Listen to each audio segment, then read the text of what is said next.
What's going on, guys? Wanted to go on this live really quick and just share with you something that I've been thinking about while hanging out with my dog today. It's kind of my day to chill, not to work, and hang out a little bit. And one of the things that I was thinking about is once in a while when my dog feels sick, when he kind of like has some stomach issues, or maybe when he goes outside he has problems, he stops eating. And it's kind of like a known thing for dog owners, at least, that animals don't eat when they feel sick. And the reason I want to bring this up is because normally when you're feeling not well, you're still thinking, oh, well, I still have to eat and all that stuff. But animals, for some reason, they know that they need to fast. And they do it strict because they just know that if they take a break from food and they just hang out and relax, they let their system to fix itself from the inside. And then when they start eating again, that's when you know that everything's back to normal. That's how animals operate, at least. And I was watching my dog do this quite a few times over the years I've had him, and it was quite interesting, and I always paid attention to it. And this is something that comes from nature. This is something that they are born with. No doctor told them this. Clearly, the owners don't tell them this because the dogs don't understand. But they just know that they need to let themselves heal, relax, and then when they're ready and they feel hungry again, even through the hunger, maybe they just relax still. But once they feel hungry again and they feel better, then they go back and start nibbling on food again. And that's when things get better. So I was thinking, well, if animals do that, what stops us from doing that as well? Why don't we as humans take the same advice? And a lot of people know about the food fasting and not eating for 4 days or 5 days or whatever. And some of you probably already know that I did a 4-day water fast. I was trying to go for 5. And it was interesting. It's a mental experience, but also it's good to reset your body in general. So for those of you that haven't tried it, I definitely recommend it. If it doesn't help you, which it didn't, I would say this: I didn't see significant difference. But what I will say is it was nice to know mentally that your whole body reset itself from the very beginning. So you literally pooped everything out. You drank a ton of water. I was pretty much drinking water every 10 minutes or so. I don't know how many liters of water I finished a day, but what I can tell you, it only improved and helped to get the whole nutrition part out, like improve the whole system a little bit, have the hydration going. And for those of you asking what I recommend, I'm talking about the water fast that I did for 4 or 5 days. So definitely something to try, let alone mentally. This is going to be something that you're going to feel progress on. You're going to feel like, hey, I've done it, I got through it, and it's going to feel rewarding, which could also lead to reducing your stress. But this is, again, something that comes from the animal kingdom. They know Mother Nature talks, and Mother Nature told animals to not eat when they're feeling sick or when something is not right. And in our case, when our skins break out or when something is not right with our gut and we feel a little bit like bloated or something is not going on the right way, that's when we should take care of that, and we should be like, okay, well, I'm not gonna stop eating, but maybe I should start with reducing the amount of food for the day and then maybe going to a fast of some sort. Some people do a whole 12-hour, 14-hour, 16-hour fast before they go into a full-on fast. And I know some people religiously go after 8 p.m. they stop eating, and then the next meal they have will be after noon sometime, maybe at 1 or 2 p.m., and then they have a couple meals and then they go back to sleep. Now, if you're worried about losing weight, then I've actually done a whole 12 to 14-hour fast. I would stop eating at 8 p.m., and then my next meal would be around 10, 11, sometimes at noon even, the next day. And I didn't really lose weight. I kept eating 3 to 4 meals a day, just as always. It was just a matter of letting yourself go to sleep with the system not overworking itself over nighttime. So that's just something to think about. And again, like with my dog, he's sleeping right now chilling, and he's feeling totally healthy. So when his gut was having issues, he would just not eat. And I'd be like, is there something wrong with the food? Is there something that maybe he's tired of? And then there was a whole 2 days one time that he didn't eat. And I was like, what is happening? 2 days straight in a row. But I wasn't worried because I knew that eventually he'll start eating again. And I was like, if the third day he doesn't eat, then there's a problem. So it's a little bit off topic for dog owners, I guess. But at the same time, there's a lot of relevance to our lives as well as humans. So for those of you that are just joining the live and not sure what to do with your skin, how to improve your red face like me right now, as you probably see. If you're not sure what to do when your skin breaks out or you have new spots showing up, it's probably to do with something that going on in your life, something like you're eating, your stress, you're not getting enough humidity and sun. I don't have any sun right now. As you can see, it's kind of like really horrible outside. So the only solutions I have is to reduce my stress, eat better, maybe even do some fasting if I can, and then potentially do the UVB light, do the creams as always. But the idea is that you really want to reduce the amount of food that you're not sure that might be affecting it, and start eating more of the food that you know for a fact don't cause any issues. So for me, I found out that spinach, I already knew this from the past, but spinach was a clear cause of red skin. Another thing that I noticed is vegetables, when you buy in the grocery store, they're being infused or sprayed with chemicals just to keep them fresh or better looking when you look at it as a consumer. So that's something to keep in mind when you're buying the groceries, like the greens necessarily. You want to keep in mind that those might have some stuff on them, if you're not washing it properly, that could be affecting your body. And I've had someone recommend to me, maybe you should throw the vegetables into a sink full of water and let it cool down, let it flush itself in the water for quite a while, and then after that you can start eating it. And that's an interesting suggestion that I bet most of you don't do. Most of you probably barely even wash your vegetables. If you do rinse it a little bit, you don't get everything off all the chemicals that they might have sprayed, and that could be the cause for your internal system to get inflamed, and that's when you see things come out, pop out, and that's when you're upset.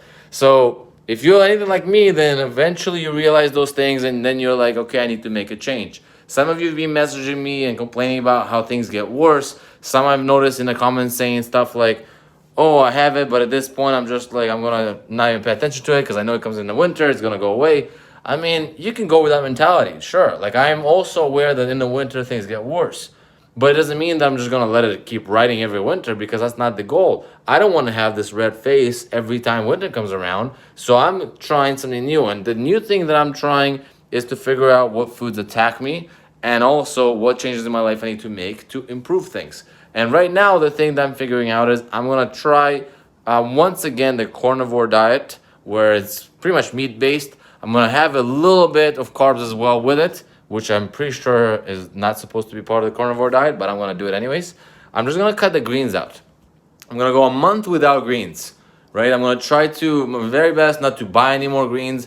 I know it's nutritional, it's helpful and all that, but we'll see. I don't think I'm gonna die. I don't think anything's gonna change. And if anything, I'm gonna add the supplements as always, like vitamin D, might add some fish oil, omega-3. I'm gonna have the probiotics as always. And we'll see after about a month where we stand. We'll see if my face is still red. We'll see if psoriasis is getting better or not. And then I'll make a judgment.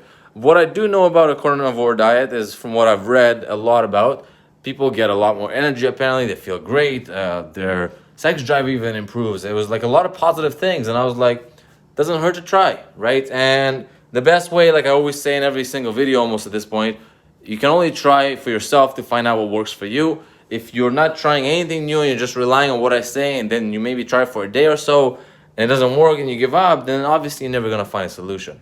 So right now, what I would recommend to you, if you don't know what to do, if you're kind of lost as to what your next step is, or there's so much information, you're not sure which one to go with, like there's so many good channels out there that you might want to take advice from, and one channel can be talking about be vegan, one channel can be talking about do the meat diet, and then here I am in between testing things.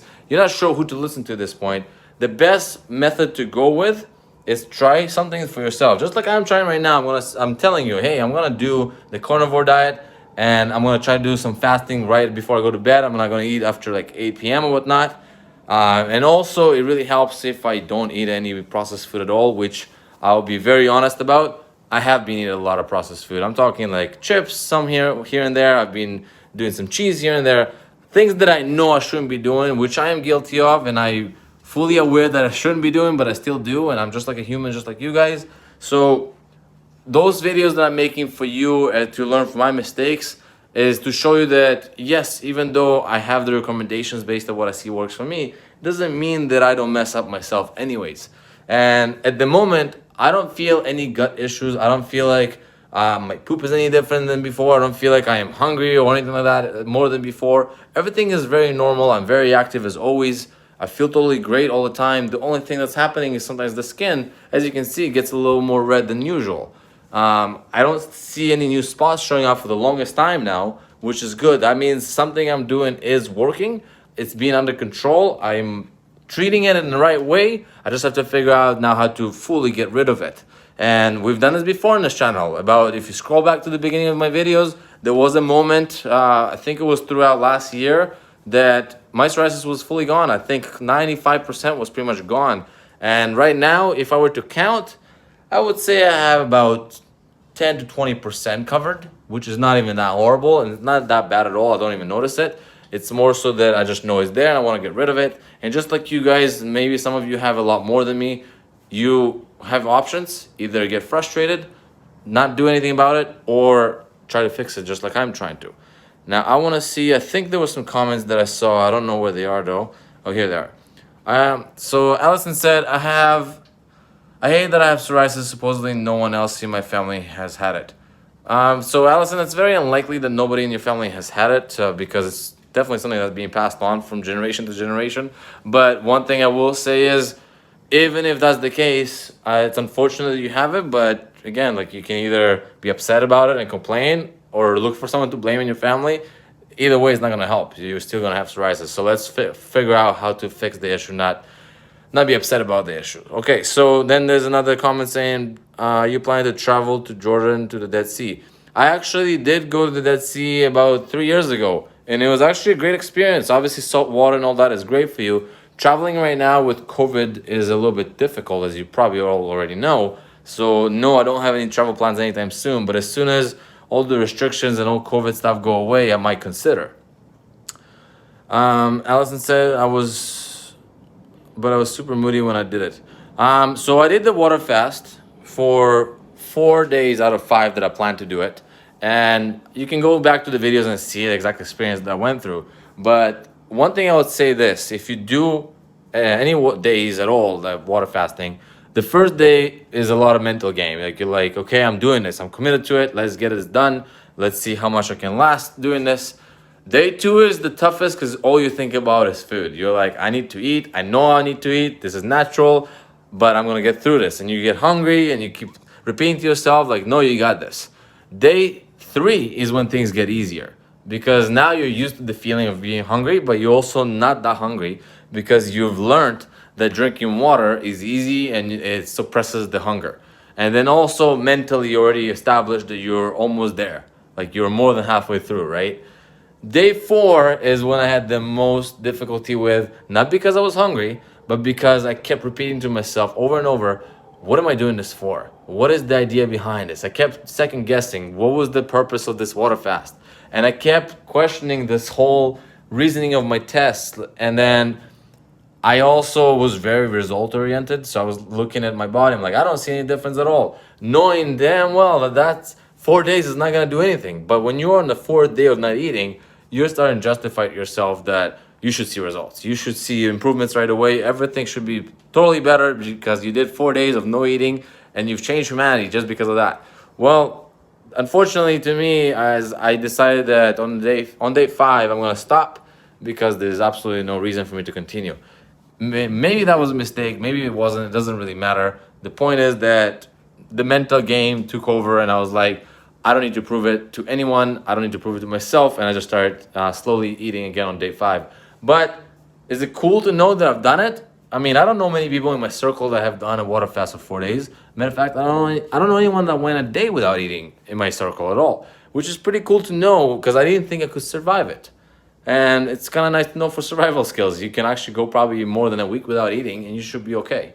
So this is just something for you to think about. All the topics I talk about as far as how animals don't eat when they're feeling sick, how you can try the fasting just for your system to reset itself, and then figure out what diet you want to stick to, do for 90 days and see if it helps you.